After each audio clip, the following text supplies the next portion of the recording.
Last class में हमने पढ़ा था सेल्फ इंडक्शन, और मैंने बताया था कि सेल्फ इंडक्शन और म्यूचुअल इंडक्शन में क्या डिफरेंस है।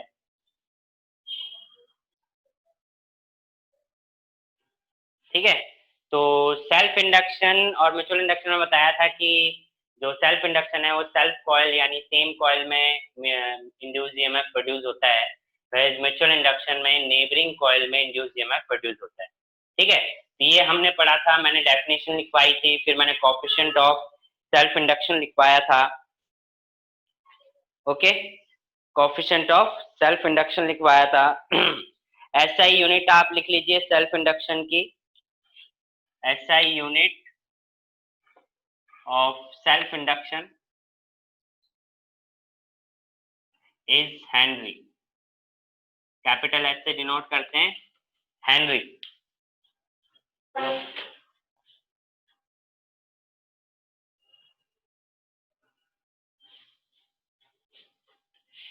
हेनरी, और इसमें सेल्फ इंडक्शन में कुछ डायरेक्शन के बारे में हम बात कर लेते हैं। जैसे कि मैंने बोला कि मान लीजिए आपके पास एक कॉइल है और इसमें करंट आई फ्लो कर रहा है, बट ये जो करंट है ये इंक्रीजिंग करंट है। कैसा करंट है? Increasing current. तो जब इसमें इंक्रीजिंग करंट फ्लो करेगा तो यानी मैग्नेटिक फ्लक्स चेंज होगा, और मैग्नेटिक फ्लक्स चेंज होगा तो इंड्यूस ईएमएफ प्रोड्यूस होगा। अब अगर इंड्यूस ईएमएफ प्रोड्यूस होता है तो इसका मतलब क्या है? इंड्यूस ईएमएफ अगर प्रोड्यूस होता है तो इसका मतलब क्या है कि इसके अंदर इंड्यूस ईएमएफ इसके मोशन को अपोज करेगा। अपोज करने का मतलब है कि इसके मोशन को अपोज करने का मतलब क्या है कि अगर इंक्रीजिंग है तो डिक्रीज कर देगा, है ना? अगर इंक्रीज है तो डिक्रीज कर देगा।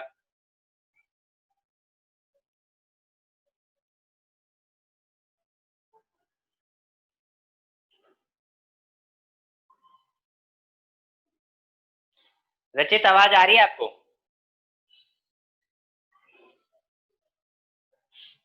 रचित,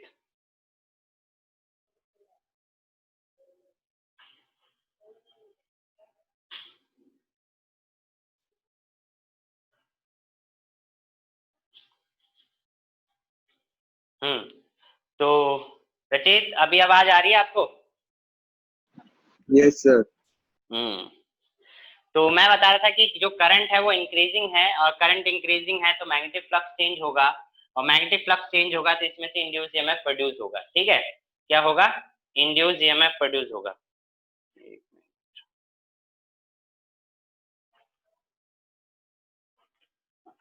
इंड्यूस ईएमएफ प्रोड्यूस होगा।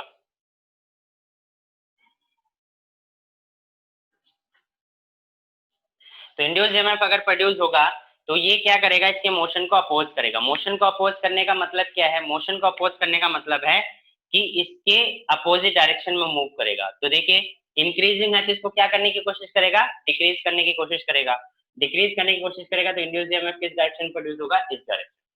सेम तरीके से मान लीजिए कि आपके पास कॉइल है और इसमें करंट जो हाई है वो डिक्रीजिंग करंट है, यानी कि सर्किट करंट कम होते जा रहा है धीरे धीरे। तो कम होगा यानी डिक्रीजिंग करंट होगा तो अगेन मैग्नेटिक फ्लक्स के साथ लिंक होगा, वो चेंज हो रहा होगा, और मैग्नेटिक फ्लक्स अगर चेंज होगा तो इसमें इंड्यूस ईएमएफ प्रोड्यूस होगा। बट अगर अब इस बार इंड्यूस ईएमएफ प्रोड्यूस होगा, वो इंड्यूस ईएमएफ क्या करेगा? इसको इंक्रीज करने की कोशिश करेगा, है ना? इंड्यूस ईएमएफ क्या करने की कोशिश करेगा? इंक्रीज करने की कोशिश करेगा, क्योंकि ये डिक्रीज हो रहा है। तो इंक्रीज करने के लिए क्या होगा? वो इस डायरेक्शन में मूव करेगा। ठीक है, वो इस डायरेक्शन में क्या करेगा? मूव करेगा। क्लियर है बात यहाँ तक?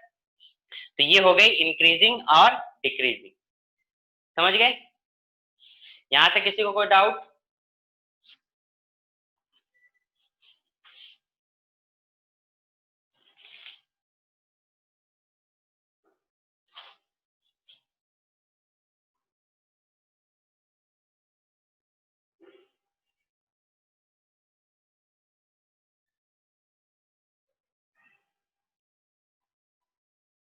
किसी को कोई doubt?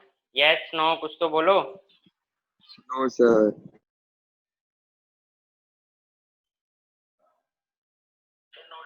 No doubt. Sameer time से आया कर क्लास में।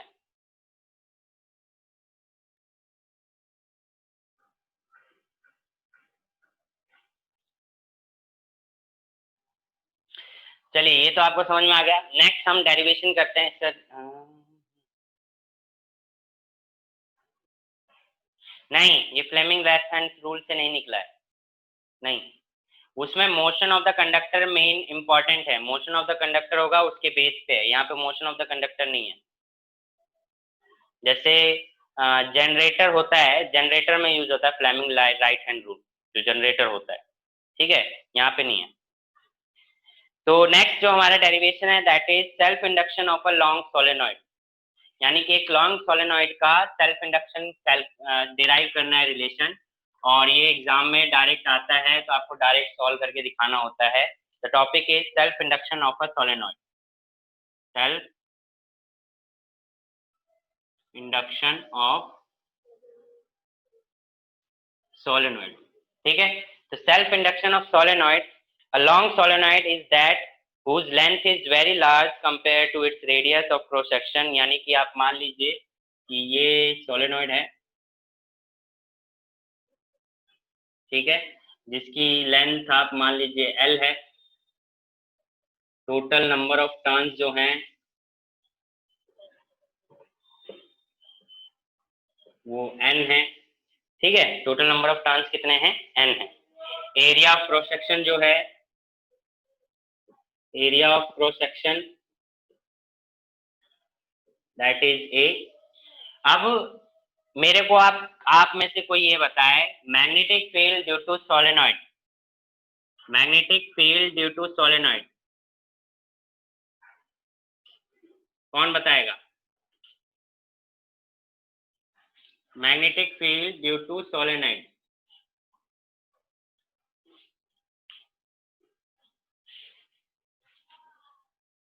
Magnetic field due sir to mu naught solenoid, N I. Anyone?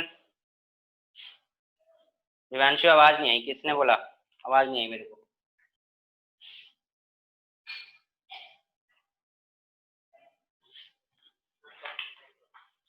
Mu nought mu n nought i, n i. Magnetic field due to solenoid, mu not an i, ये formula पड़ा है, जहाँ पे small N क्या होता है, number of turns per unit length, number of turns per unit length.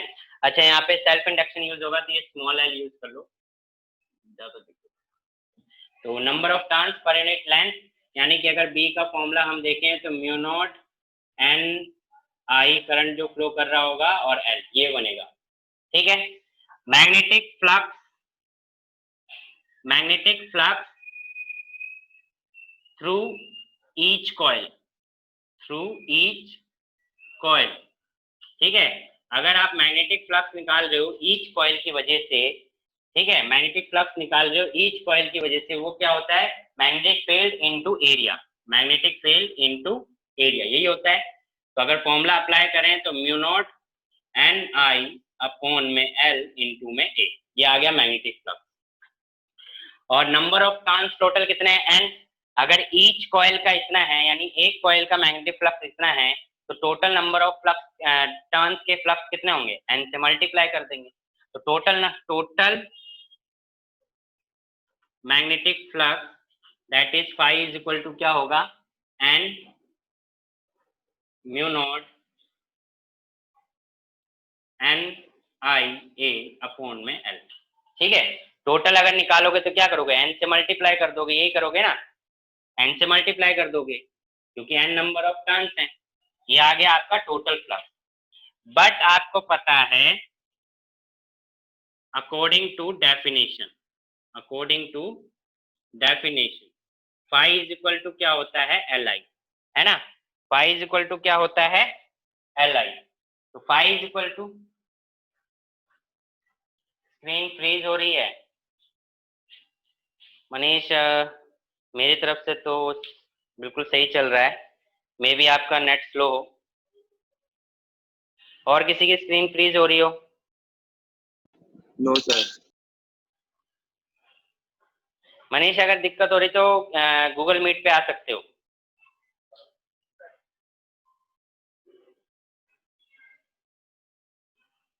Sameer अगर ज्यादा प्रॉब्लम हो तो गूगल मीट पे ट्राई कर लो। मेरा कनेक्शन रेड दिखा रहा है,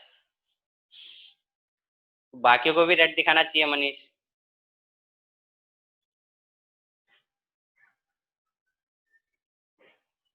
मेरे इधर तो कुछ दिखा नहीं रहा है। और किसी को कोई प्रॉब्लम हो रही है?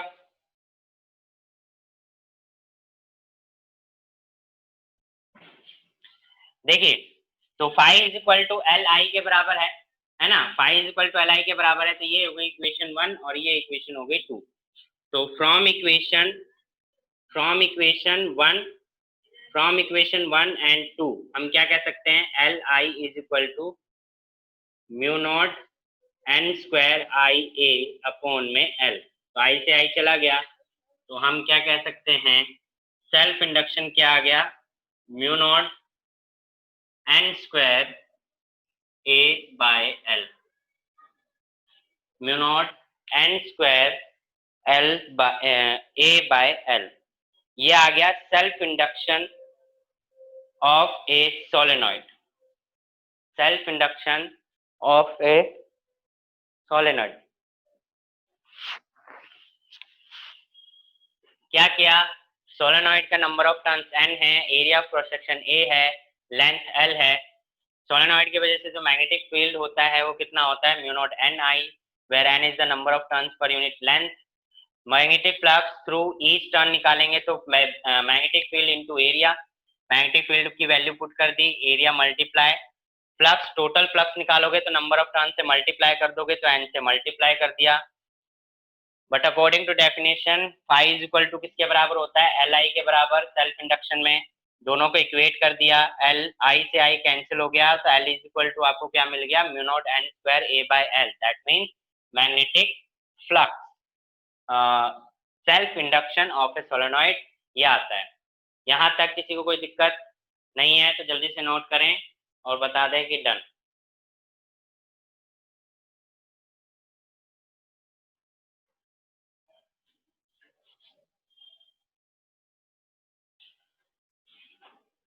ये था सेल्फ इंडक्शन जो आपने डिराइव किया, बट एग्जाम में जो ज्यादातर क्वेश्चन आता है वो आता है म्यूचुअल इंडक्शन का, यानी म्यूचुअल इंडक्शन डिराइव करने के लिए आता है। तो next topic would be mutual induction. Self induction आपने पढ़ लिया, next topic is mutual induction. तो डेफिनेशन ऑफ, मैंने लास्ट क्लास में ही समझाया था म्यूचुअल इंडक्शन क्या होता है। तो next definition is mutual induction is the property of two coils. Mutual induction is the property of two coils by virtue of which mutual induction is the property of two coils by virtue of which mutual induction is the property of two coils by virtue of which each opposes any change by virtue of which each opposes any change in the strength of current. Each opposes any change in the strength of current flowing through the other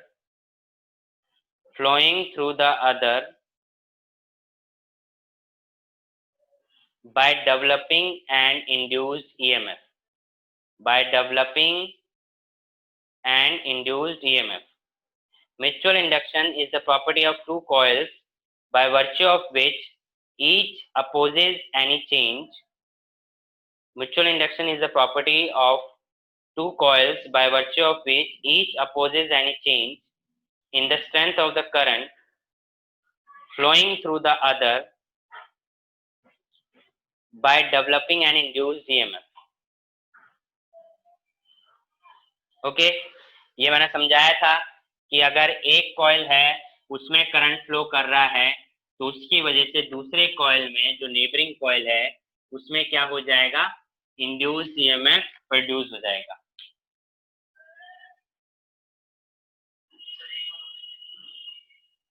कर रहा हूं।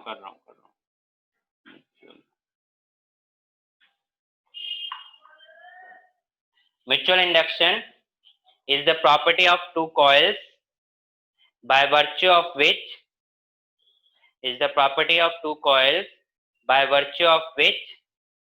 each opposes any change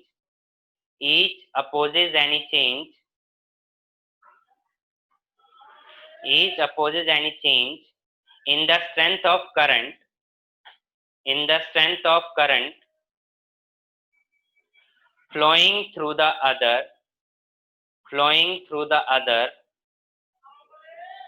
flowing through the other by developing an induced EMF. By developing an induced EMF. By developing an induced EMF. ठीक है, जैसे कि ये coil है और ये दूसरी कॉइल है, अगर इसमें करंट इंक्रीजिंग हो या डिक्रीजिंग हो, ठीक है, कांस्टेंट नहीं होना चाहिए, इंक्रीजिंग हो या डिक्रीजिंग हो, तो इसमें इंड्यूस ईएमएफ प्रोड्यूस हो जाएगा, इसकी वजह से इसमें प्रोड्यूस होगा। मतलब कि नेबरिंग कॉइल की वजह से जब किसी दूसरे कॉइल में इंड्यूस ईएमएफ प्रोड्यूस हो जाता है, that phenomena is known as mutual induction. ठीक है, उस फिनोमेना को हम क्या कह दे रहे हैं? Mutual induction. Clear? Denoted by M, denoted by M, और डायरेक्टली डिपेंड करता है करंट की स्ट्रेंथ पे। प्रोपोर्शनल का साइन हटाओगे तो एक कांस्टेंट लगाओगे, और वो कांस्टेंट क्या होगा? सॉरी, उल्टा लिख दिया। फ्लक्स जो होता है वो डायरेक्टली डिपेंड करता है करंट पे। फ्लक्स जो होता है वो किस पे डिपेंड करता है? करंट पे। तो प्रोपोर्शनल का साइन हटाओगे तो कांस्टेंट लगाओगे, दैट इज एम, यानी म्यूचुअल इंडक्शन। यानी म्यूचुअल इंडक्शन क्या हो गया? पाई बाय आई। ठीक है, पाई बाय आई, ये हो गया म्यूचुअल इंडक्शन। डेरिवेशन अगर आप बात करते हो, सॉरी एसआई यूनिट की बात करोगे तो एसआई यूनिट सेम होती है, that is Henry. SI unit जो होती है वो क्या होती है? हेनरी। जो सेल्फ इंडक्शन की यूनिट थी वही यूनिट इसकी भी है। ठीक है, तो हेनरी इसकी इन द वो होगी unit, SI unit. Induce EMF की बात करो तो induce EMF is equal to क्या होता है? D phi by D t, है ना। इंड्यूस ईएमएफ क्या होता है? D phi by D t, यानी minus D phi by D t. Phi is equal to, यहाँ से देखोगे तो एम आई होता है, तो E is equal to minus d M I by D t, और एम है कांस्टेंट, तो इसको हम बोलेंगे E is equal to minus M D I by D T. M जो है, एम को लिख लेना, एम क्या है? Coefficient of, coefficient of, coefficient of mutual induction, coefficient of mutual induction. ठीक है, एम इज क्या है? जैसे L coefficient of self induction था, ऐसे ही एम क्या है? Coefficient of mutual induction.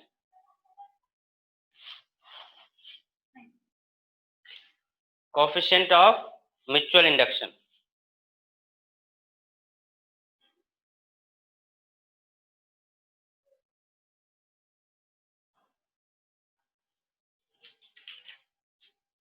Next आता है derivation, which is very important derivation according to board exam. बहुत फ्रिक्वेंटली ये क्वेश्चन पूछा जाता है, तो इसको और 5 मार्क्स में पूछ लिया जाता है। इसके ये डेरिवेशन पूछेगा, उसके साथ एक न्यूमेरिकल डाल देगा और 5 मार्क्स का क्वेश्चन बन गया। ठीक है, छोटा सा न्यूमेरिकल होगा, फॉर्मूला बेस्ड न्यूमेरिकल होगा, डेरिवेशन पूरी करनी होगी। तो इंपॉर्टेंट डेरिवेशन है mutual induction of two long coaxial solenoid. Mutual induction of two long coaxial solenoid. यहाँ पे ध्यान देना है कि हमें जो है वो एक की वजह से दूसरे पे मैग्नेटिक फ्लक्स निकालना है। ठीक है, यानी कि मैग्नेटिक फ्लक्स निकालोगे तो म्यूचुअल इंडक्शन जो निकलेगा वो बेसिकली हम ध्यान देंगे।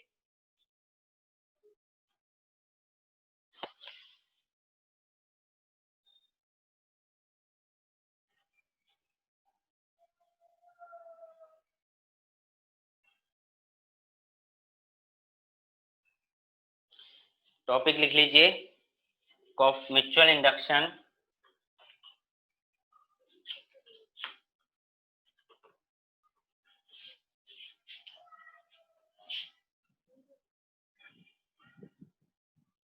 Mutual induction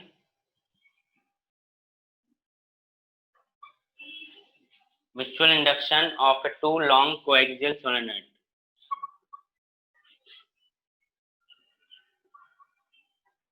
Coaxial solenoid. अब coaxial कैसे है? लेट्स से कि ये कॉइल है और दूसरी कॉइल ये, जिनका एक्सिस क्या होगा? सेम होगा। एक्सिस क्या होगा? सेम होगा। कॉइल 1 कॉइल 2, ठीक है, कॉइल 1 कॉइल 2। ध्यान रखना, एक कॉइल बनाइए, उसके ऊपर ओवरलैप कर रही है दूसरी कॉइल। नंबर ऑफ टर्न्स अलग अलग हैं, ध्यान रखना, ठीक है। N1 is the number of turns in coil C1, वहीं पे जो N2 है, number of turns in coil C2, coil C2। Area of cross section हम कॉमन लेंगे इसमें, ये ध्यान रखना, जो एरिया ऑफ क्रॉस सेक्शन होगा वो हम सेम ही ले रहे हैं, ठीक है। एरिया ऑफ क्रॉस सेक्शन को हम चेंज नहीं कर रहे हैं, जो कॉमन पार्ट होगा हम उसी को लेंगे। लेंथ इसकी जो है, दोनों की लेंथ सेम होगी, लेंथ दोनों की सेम होगी। इंक डालूंगा, तो जैसे ही सेम पार्ट है, अब देखिए अगर मैं कॉइल 1 में म्यूचुअल इंडक्शन निकाल रहा हूं तो फ्लक्स किसका लगेगा? कॉइल 1 का ही। पर जो फ्लक्स है वो किसकी वजह से होगा? दूसरे कॉइल की वजह से, है ना। जैसे मैं फ्लक्स कॉइल 1 में निकाल रहा हूँ तो मैग्नेटिक, क्योंकि फ्लक्स किसकी वजह से होता है? मैग्नेटिक फील्ड की वजह से। फ्लक्स किसकी वजह से होता है? मैग्नेटिक फील्ड की वजह से। अब वो मैग्नेटिक फील्ड किसका होगा? कॉइल 2 का। अगर मैं कॉइल 1 में मैग्नेटिक फ्लक्स निकाल रहा हूं तो मैग्नेटिक फ्लक्स किसका होगा? कॉइल 2 का। इसी तरीके से अगर मैं कॉइल 2 में फ्लक्स निकाल रहा हूं तो मैग्नेटिक फील्ड किसका होगा? कॉइल 1 का। इस चीज का आपको ध्यान रखना है, ठीक है। तो दो टर्म यहाँ पे हम ले रहे हैं, म्यूचुअल इंडक्शन M12, इसका मतलब है म्यूचुअल इंडक्शन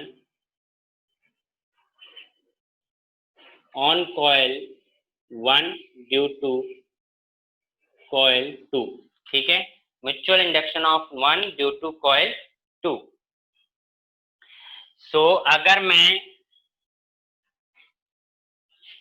इसमें देखिए, magnetic magnetic field, magnetic field हम 1 पे निकाल दें ना, 1 पे निकालेंगे तो 2 कर लेंगे। Magnetic field due to coil 2 यानी कि B2, वो क्या होगा? Mu not N2 I2 upon में L। Mu not N2 I2 upon में L, ये निकाला है मैग्नेटिक फील्ड ऑफ कॉइल 2।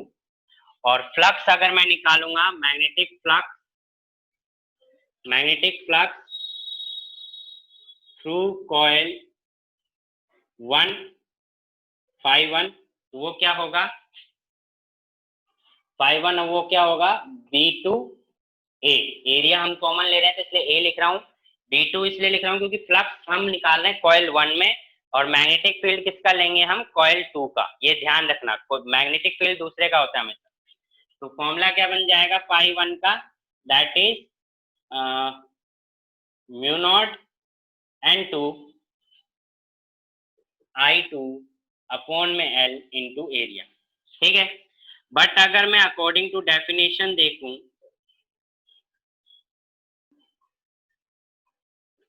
तो वो क्या होता है? φ1 इज इक्वल टू होता है M12 I2, है ना, M12 I2, समझे? M12 I2।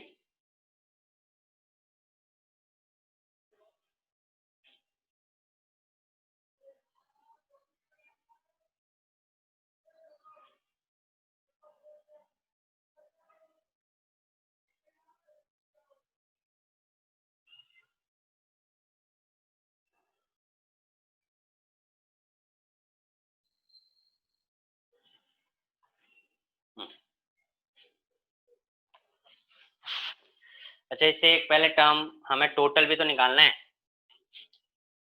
इसको लिखो थ्रू ईच कॉइल। ये जो आपने निकाला है, ये निकाला ईच कॉइल मतलब एक कॉइल का, ठीक है। ये क्या निकाला है, एक कॉइल का। हमें निकालना है टोटल का। तो टोटल मैग्नेटिक फ्लक्स अगर निकालोगे, total magnetic flux through coil coil coil coil one, तो वो क्या हो जाएगा, phi one is equal to N one into में mu not an two I two A upon में एल, ठीक है। बट अकॉर्डिंग टू डेफिनेशन जो फाइव वन है वो एम वन टू आई टू है, ठीक है। फाइव वन जो है वो एम वन टू आई टू है। तो ये इक्वेशन वन हो गई और ये इक्वेशन टू हो गई। From equation one and two, equation one and two करोगे तो M one two I two is equal to mu not N one N two I two area upon में length. I two से I two cancel हो गया, mutual induction of on first due to second coil is equal to क्या आ गया, mu not N one N two area upon में L. देखो जब सेल्फ इंडक्शन आपने निकाला था तो उसमें आया था mu not N square area upon में एल, और यहाँ पे आ रहा है mu not N one N two A by L. यहाँ पे एन स्क्वायर इसलिए आया क्योंकि सेल्फ कॉइल में हो रहा है, यानी सेम कॉइल में हो रहा है, जबकि यहाँ पे जो है वो अलग अलग कॉइल है, तो इसलिए नंबर ऑफ टर्न्स भी अलग अलग हो गए। निकाला कैसे, हमने क्या करा, हमें पता है mutual induction of first coil due to second निकलेगा, तो हमने पहले निकाला मैग्नेटिक फील्ड ऑफ, क्योंकि फर्स्ट पे निकाल रहे हैं सेकंड की वजह से, तो सेकंड का मैग्नेटिक फील्ड यूज होगा।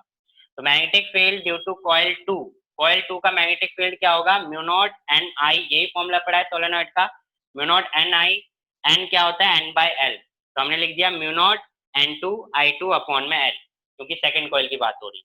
अब इस सेकंड कॉइल के मैग्नेटिक फील्ड की वजह से फर्स्ट कॉइल में मैग्नेटिक फ्लक्स बनेगा, तो फर्स्ट कॉइल में मैग्नेटिक फ्लक्स बनेगा, तो magnetic flux through coil one, five one, ठीक है।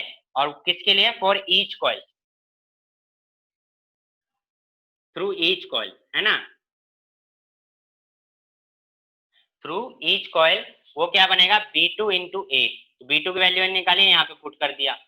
अब ये आ गया आपका एक कॉइल की वजह से, पर हमें निकालना है टोटल सभी कॉइल की वजह से, तो सभी कॉइल के लिए हमने क्या कर दिया, total magnetic flux through coil one, तो उसको हमने कर दिया एन वन से मल्टीप्लाई, क्योंकि कॉइल वन का निकाल रहे, तो नंबर ऑफ टर्न्स भी क्या लेंगे, कॉइल वन का, तो कॉइल वन से यानी कि number of turns of coil one से मल्टीप्लाई कर दिया, तो N one mu not an two I two A upon में एल। बट डेफिनेशन के according five one is equal to क्या होगा, M one two into I two, दोनों को इक्वेट कर दिया, आई टू से आई टू कैंसिल हो गया, और आपका क्या हो गया, आई टू से क्या हो गया, ये सॉल्व हो गया और आपका एम वन टू आ गया, ठीक है। सिमिलर तरीके से आपका M one two M two one आएगा, सिमिलर तरीके से क्या आएगा, एम टू वन आएगा, जस्ट ये जो टू है वहां पे वन हो जाएगा, और जहां वन है वहां टू हो जाएगा, लास्ट में फॉर्मूला आपका यही बनेगा, mu not N one N two A by L. Similarly आप लिख सकते हो, क्योंकि पूरा प्रोसेस सेम है, जस्ट जहां पे वन लिख रहे हो वहां पे टू लिख दोगे, जहां पे टू है वहां पे वन लिख दोगे, और आंसर आपका जो आ जाएगा वो आ जाएगा M two one is equal to mu not N one N two N one N two A upon में एल। यानी कि जो एम वन टू है और एम टू वन है वो क्या है, दोनों है। यानी कि अगर आप कॉइल वन पे कॉइल टू की वजह से निकालोगे तब भी वही आंसर आना है, और कॉइल टू पे वन की वजह से निकालोगे तब भी वही बात पढ़नी है, ठीक है। तो सेम ही फॉर्मूला आता है, तो सिमिलरली आप करके इस तरीके से निकाल सकते हो, और यही डेरिवेशन एग्जाम में आती है। इसमें आप किसी को कोई डाउट है तो पूछिए।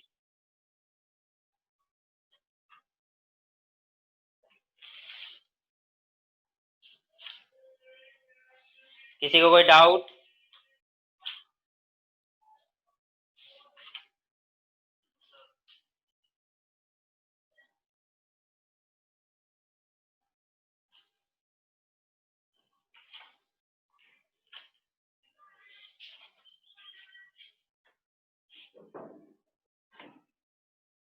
किसी को कोई डाउट नहीं सर? करंट एक कॉइल में होगा, हाँ एक ही कॉइल में होगा, मतलब एक कॉइल में करंट होगा, दूसरे में इंड्यूस ईएमएफ होगा।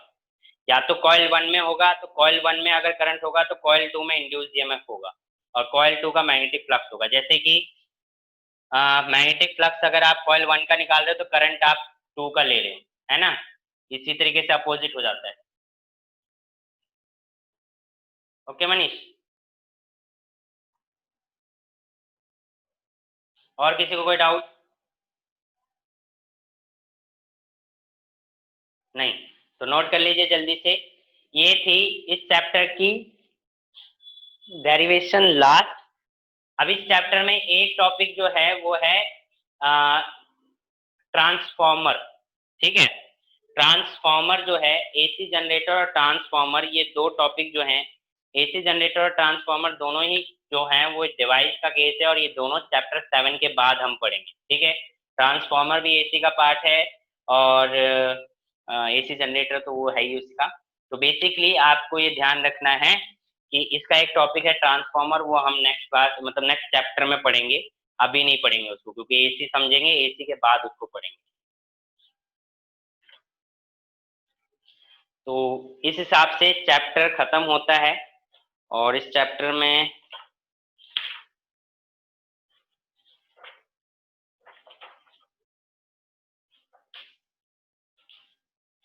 एसी जनरेटर, सेल्फ इंडक्शन,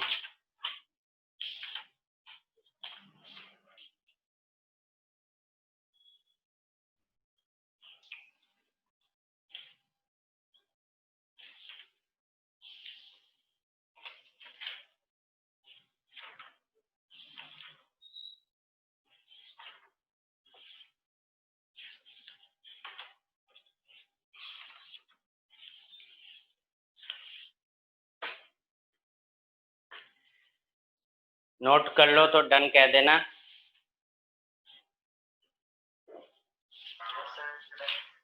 हो गया, तो फिर उसके बाद हम कुछ क्वेश्चन करेंगे ट्राई।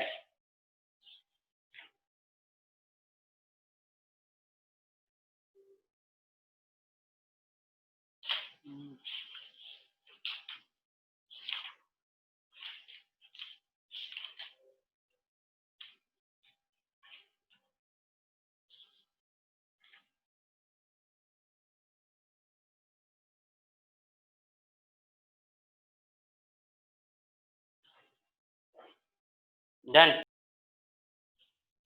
नेक्स्ट क्लास आप लोगों की वेबएक्स पे होगी, क्योंकि इसमें 40 मिनट का लिमिट है, वो उसमें नहीं है, तो हम उसी पे लेंगे क्लास। तो वेबएक्स ऐप आप डाउनलोड कर लोगे, मैं लिंक भेज दूंगा और ज्वाइन कर लोगे। ठीक है,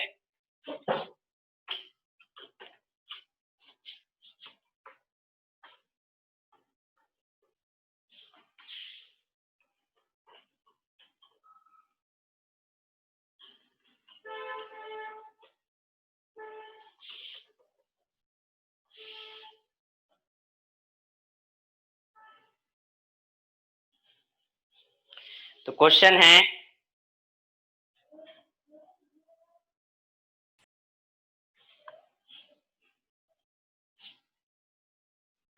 ओके तो क्वेश्चन है, two circular coils, one of small radius r1 and another of very large radius r2 are placed coaxial with center। अच्छा ये तो वही चीज हो गया, छोड़ो।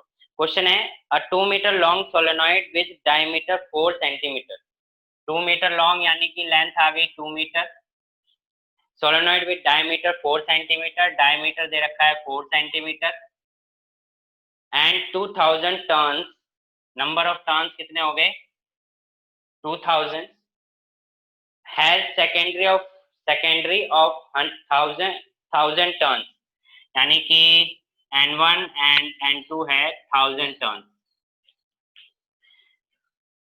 wound closely near its midpoint, calculate the mutual induction between the two coils।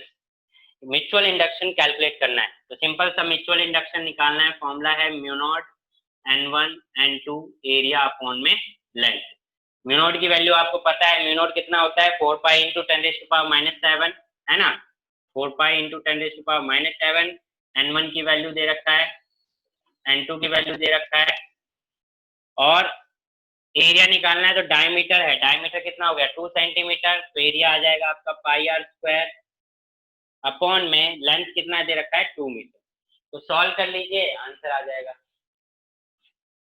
ठीक है, आंसर कितना आना चाहिए इसका 1.58 इंटू 10⁻³ हेनरी। ठीक है, 1.58 इंटू 10⁻³ हेनरी, ये आंसर होगा इसका। क्या कह रहे हो?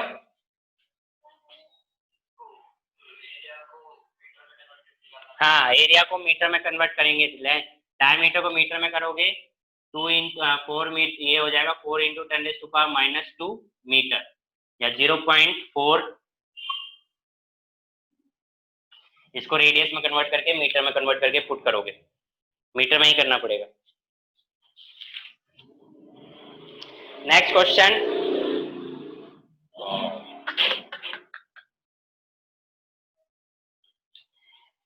Next question, A copper rod of length L, ये बड़ा ही इंपॉर्टेंट क्वेश्चन है, एग्जाम में पूछ लिया जाता है, बहुत फ्रिक्वेंटली पूछते हैं इसको। तो क्वेश्चन है, एक copper road of length L, यानी कि कॉपर रोड है जिसकी लेंथ कितनी गिवन है L, rotate about it's and with angular velocity omega, यानी कि इसकी एंगुलर वेलोसिटी दे रखा है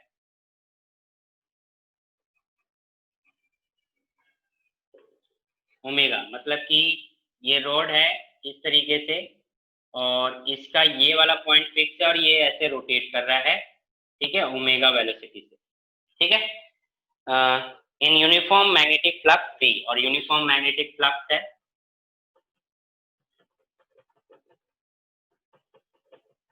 उसके अंदर ये रोटेट कर रहा है। Find the EMF developed between the ends of the rod, the field is normal to the plane of the rotation. ठीक है, तो हमें निकालना है इंड्यूस्ड ईएमएफ, जो ईएमएफ डेवलप हो रहा है। तो सबसे पहली बात तो देखो, ये जब रोटेट करेगा तो एक सर्कल बनाएगा, और सर्कल बनाएगा तो इसका एक एरिया होगा, है ना, इसका क्या होगा, एक एरिया होगा, एरिया होगा पाई आर स्क्वायर। अब ये लेंथ कितना दे रखा है इसका रोड का L, तो एरिया क्या बन गया पाई L स्क्वायर। इतनी बात क्लियर है? उसके बाद अगर हम मैग्नेटिक फ्लक्स की बात करें तो मैग्नेटिक फ्लक्स क्या होता है, मैग्नेटिक फ्लक्स होता है, क्योंकि इंड्यूस्ड ईएमएफ कैलकुलेट करना है तो इंड्यूस्ड ईएमएफ होता है d∅dt, यही बात होती है ना, d∅dt, क्लियर है, d∅dt।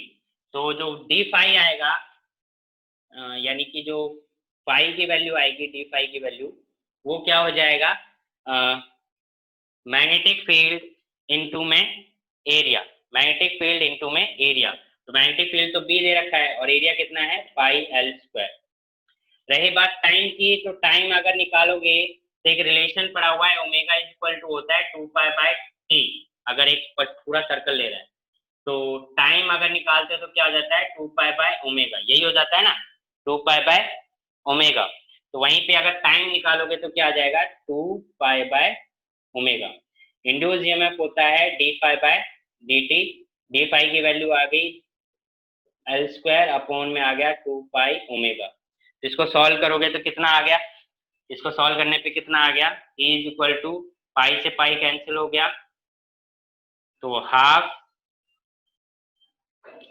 बाय है, तो हाफ BL स्क्वायर ओमेगा, ये आंसर आ गया।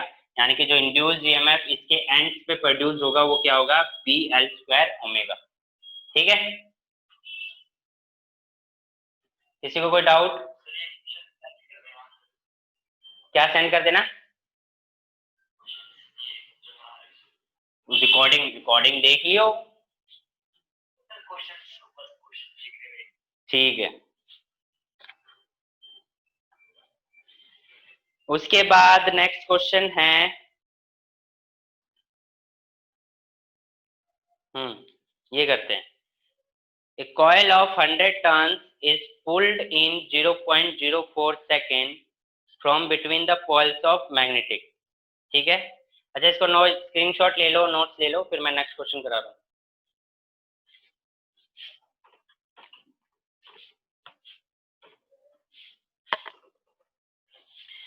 The magnetic flux through the coil of 100 turns, यानी कि नंबर ऑफ टर्न्स कितने हैं 100।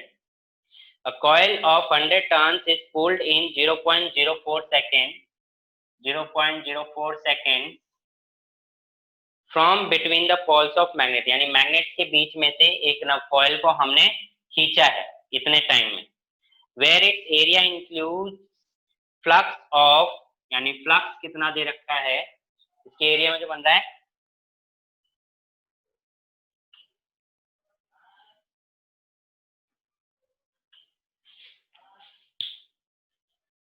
40 into 10 raised to power minus 6 Weber per unit turn, includes flux of,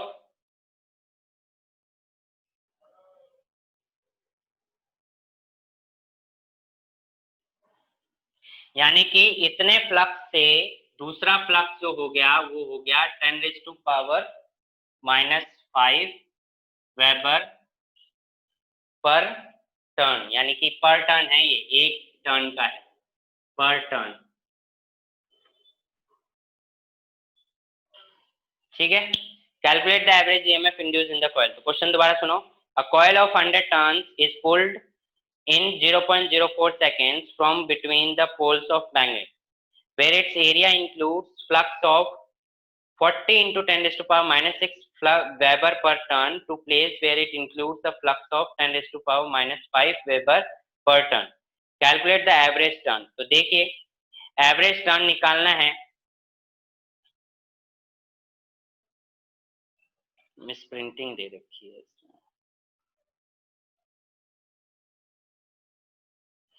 ठीक है, ठीक है, अब इसमें इंड्यूस्ड ईएमएफ कैलकुलेट करना है।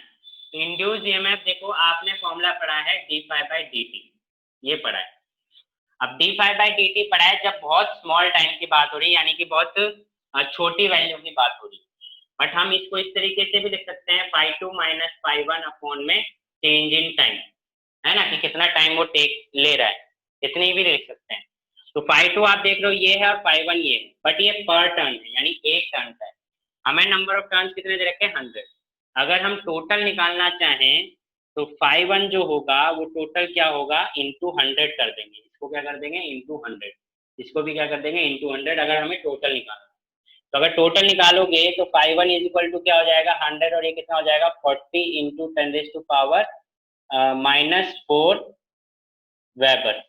वहीं ∅2 जो होगा, ∅2 की जो वैल्यू हो जाएगी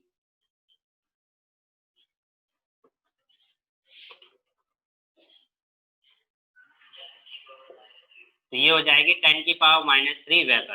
ठीक है, फॉर्मूले में पुट करना है, इजी है। E इज इक्वल टू ∅2 की वैल्यू आ गई 10 raise to power minus 3 minus ∅1 की वैल्यू आ गई 40 into 10 raise to power minus 4 upon में टाइम कितना दिया 0.04।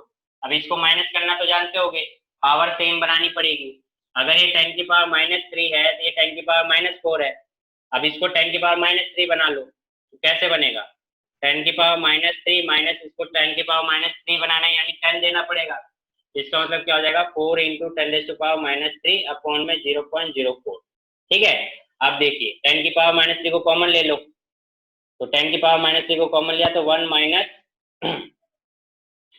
Minus into 10 raise to power minus 3 upon में 0.04। ठीक है, अब इसको माइनस करोगे तो क्या आएगा -3 into 10 raise to power minus 3 upon में 0.04। अब यहाँ पे आंसर माइनस में आ गया है, इसका मतलब पॉजिटिव, और हमें पता है कि फॉर्मूला माइनस का होता है, मैग्नीट्यूड निकालना है। तो यहाँ पे यूज कर लो माइनस को यूज कर लोगे तो क्या हो जाएगा, तो प्लस हो जाएगा। ठीक है, अब इसको सॉल्व कर लो। E इज इक्वल टू क्या हो गया 300/4 into 10 raise to power minus 3 and induce EMF है ना, वोल्ट आएगा। अब इसको डिवाइड करोगे तो कितना आ जाएगा 300/4, 0 पॉइंट टोटल पूरा सॉल्व करने पे कितना आना चाहिए 0.075 इंटू 0.075 वोल्ट, ये आ जाएगा।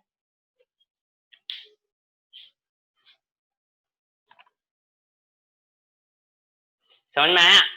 हमारे को दे रखा है नंबर ऑफ टर्न्स 100, फिर दे रखा है टी टाइम, फिर दे रखा है फ्लक्स जो कि पर टर्न है।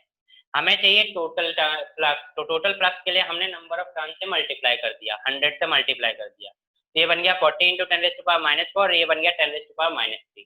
फिर हमने फॉर्मूला अप्लाई कर दिया 5⁻⁻1 अपॉन में चेंज टाइम, यानी जितना टाइम उसने लिया है।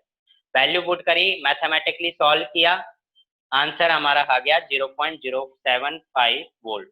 इसको साइंटिफिक नोटेशन में भी लिख सकते हो 7.5 इंटू 10⁻⁻² वोल्ट। ठीक है, इस तरीके से भी लिख सकते हो।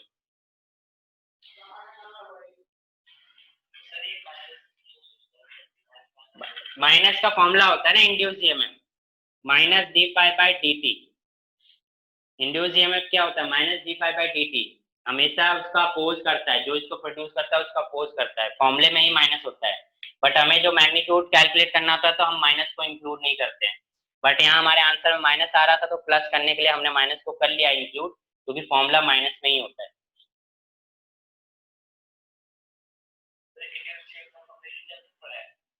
इंड्यूस ईएमएफ और कौन से चैप्टर में पढ़ा है तू? कौन कहाँ कहाँ खोया हुआ है तू, ये बता दे। हैं?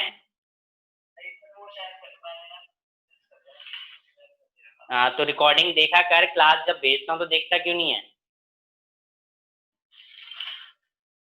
इंड्यूस ईएमएफ इसी चैप्टर का है, तभी तो induce EMF, EMI, electromagnetic induction इसी चैप्टर का है।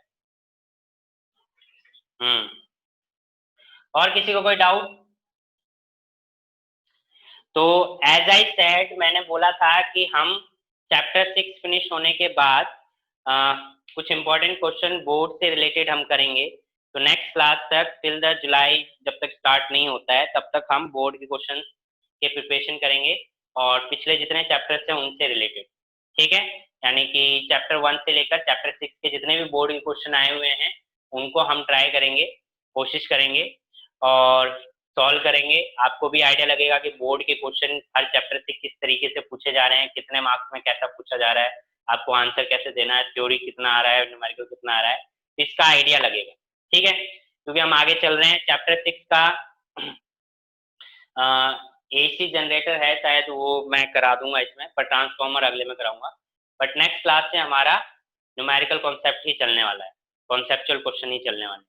और नेक्स्ट क्लास वेबएक्स पे होगी, तो वेबएक्स डाउनलोड कर लेना। नेक्स्ट क्लास में हम वेबएक्स पे क्लास लेंगे। ठीक है, ये 40 मिनट्स का है, बार बार ऐड करना पड़ता है, तो मैं लिंक भेज दूंगा, आप वेबएक्स बस डाउनलोड करके रखना। लिंक से जैसे गूगल मीट पे कनेक्ट करते हैं वैसे उस पर करना है। क्लियर? और किसी को कोई डाउट?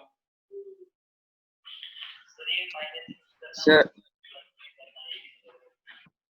मैग्नीट्यूड निकालने के लिए है समीर, अगर तू माइनस नहीं निकालेगा तब भी कोई दिक्कत नहीं है, आंसर माइनस में ही आएगा। बट वो माइनस, तुझे पता है कि फिजिक्स के अंदर माइनस प्लस का रोल सिर्फ डायरेक्शन के लिए है। हम कहेंगे कि माइनस जो आ रहा है वो अपोजिट डायरेक्शन में आ रहा है, समझे? हाँ, तो वो हाँ, तो अगर नेगेटिव आ रहा है तो हमने पॉजिटिव बना दिया just to show the magnitude. अगर आप माइनस लगाओगे तो इसका मतलब आप डायरेक्शन भी बता रहे हो कि जो जो इसको प्रोड्यूस कर रहा है उसके अपोजिट डायरेक्शन में ये मैग्नीट्यूड है। इसका मतलब ये हो जाएगा अगर माइनस लगाओ। गलत तो कुछ नहीं है, पर उसका मतलब फिर डायरेक्शन भी बता रहे हो आप। ठीक है, हाँ।